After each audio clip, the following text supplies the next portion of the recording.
Good people YouTube, I'm the Watch Idiot, and about 2 months ago I got the Black Bay Pro, and I am absolutely in love with that watch if you don't already know. But yeah, actually before it was released, I wasn't expecting that watch at all, because the night before the release there was a bit of a leak and we got to find out the names of the watches that are going to be released. And when I saw the name Black Bay Pro, in my mind I was thinking a modern tool version of the Black Bay 58, but not quite a Pelagos. I mean, basically I was thinking that it was going to be this watch from San Martin, the SN008-G, right over here. So in this video I'm going to go over how it compares to the Black Bay 58 and how different the watch is compared to that, and which is something that I was not expecting at all when I got the watch. I mean, pretty much everything has been tweaked to give this a more modern experience, and obviously, you know, more so after I swapped in the oyster style bracelet. To be honest, when AliExpress reached back out to me asking, you know, if I wanted to choose a watch to review, I was already really content with my 62 mass homage, and yeah, I figured I might as well get this watch for this video. I mean, I wasn't particularly interested in the watch, but yeah, it turned out to be so much better than I expected. You know, all the links are down in the description for the big sale, and it's all a little bit more interesting because my Black Bay 58 Blue is now up for sale for many reasons that I'll get into in another video if you're interested in the watch. The watchidiot@gmail.com down over here. But yeah, now I can see if this can scratch the itch when it goes away.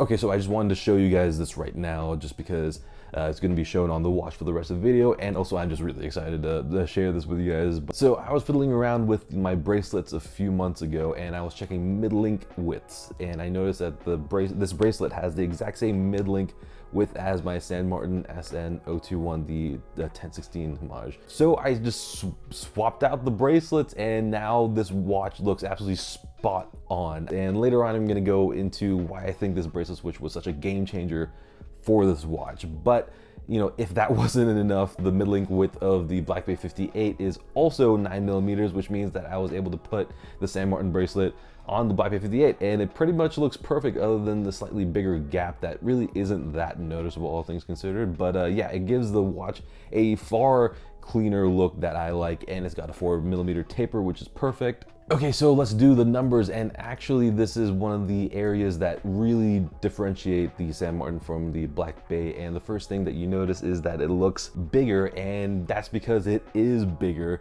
with a bezel width at 40.8mm versus 39mm on the Black Bay 58. And the case itself is a bit smaller at 40mm, which is great because you get a little bit more grip on the bezel. The thickness of both watches are exactly the same at 11.8mm, which is nice. And yeah, but the dial is proportionately smaller than the Black Bay 58, which helps make it wear smaller and makes it look more like a modern tool dive watch. So yeah, I mean, it wears super comfortably because the proportions are great, and bracelet tapers from 20mm to 60mm, which is the perfect amount of taper, like I said before.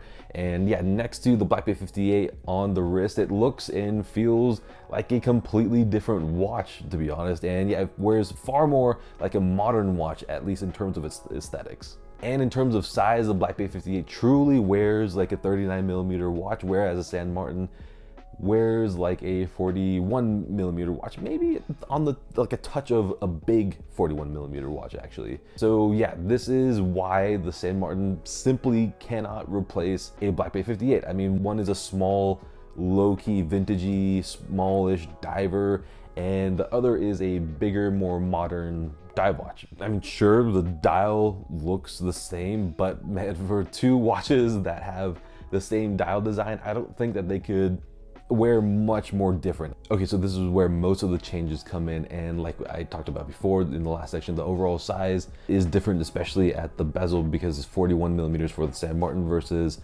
39mm for the Black Bay. But the first thing that I noticed is just the depth of the ceramic bezel, and yeah, the blue looks much darker than the blue of the Black Bay 58, but the bezel being ceramic really gives the San Martin much more of a tool aesthetic versus the very vintagey aluminum bezel on the Black Bay 58. And a small detail that makes a really big difference is the intensity and the width of the bezel teeth. The Black Bay 58 has very thin bezel edges with very fine teeth. That's also all flush with the case, and that's all leads to a much more refined and in ways kind of a dressier watch, whereas the San Martin has a much more thick bezel edge with chunkier teeth that extends beyond the case, and all that contributes to the very tool look of the watch, which is a nice change. And the bezel action is one of the best on the Black Bay 58, but the bezel action on the San Martin is also weirdly good because it doesn't have that Seiko springiness, and it has a very clear positive action, yet it's still easy to turn. I think it's probably easily the best click of anything around this price point, but even it's one of the best for watches that are much more expensive than this.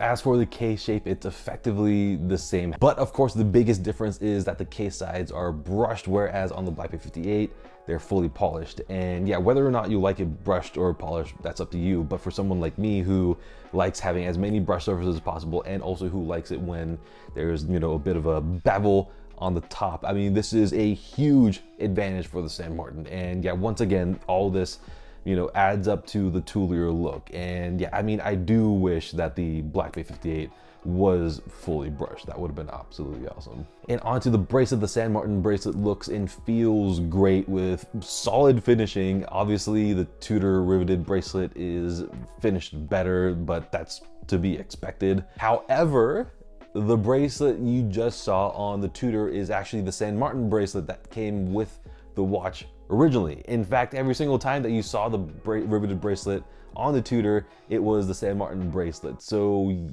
yeah, I mean, have a think about that for a second. But in comparison, the bracelets are pretty similar, although the top sides of the rivets on the Black Bay 58 are brushed as opposed to polished on the San Martin.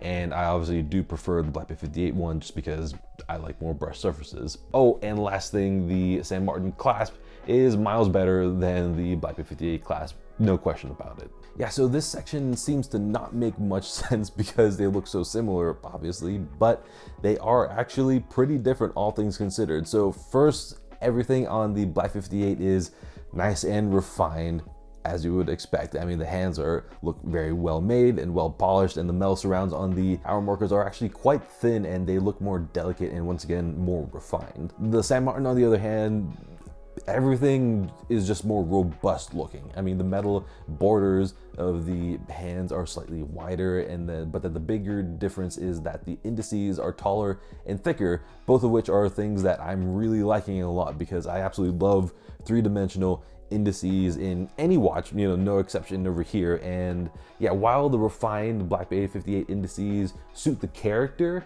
of the Black Bay 58, the beefier indices on the San Martin do really look good, and they do suit the more tooly nature of the San Martin. Yeah, the dials themselves aren't really that different considering that they're both matte blue dials, but when you look at them, you can just almost instantly tell that the quality of the matte finish on the Black Bay 58 is just so much better, as it should be considering it costs so much more than the San Martin. But that's not to say that the San Martin dial is bad. It looks good.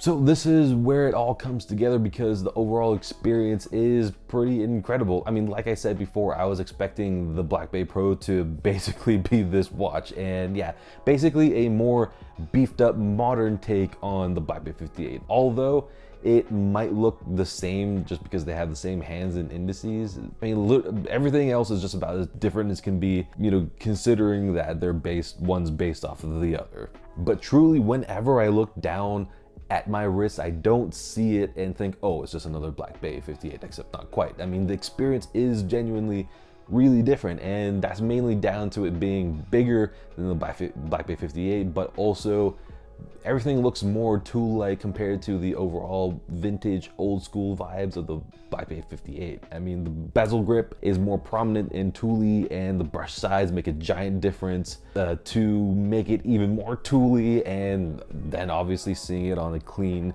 oyster style bracelet is just so awesome. So yeah, what this watch has achieved is actually pretty incredible, just because, you know, they managed to take the very Black Bay 58 elements and then change pretty much every aspect of it to make a watch that comes together to be a totally different watch. Even the beefiness of the indices play into that new experience. So yeah, basically if you're looking to buy a Black Bay 58 clone, this is not it. I mean, if you're trying to, scratch the itch for a Black Bay 58, this is not the watch. I mean, I think it's just better. It's a just better, different experience.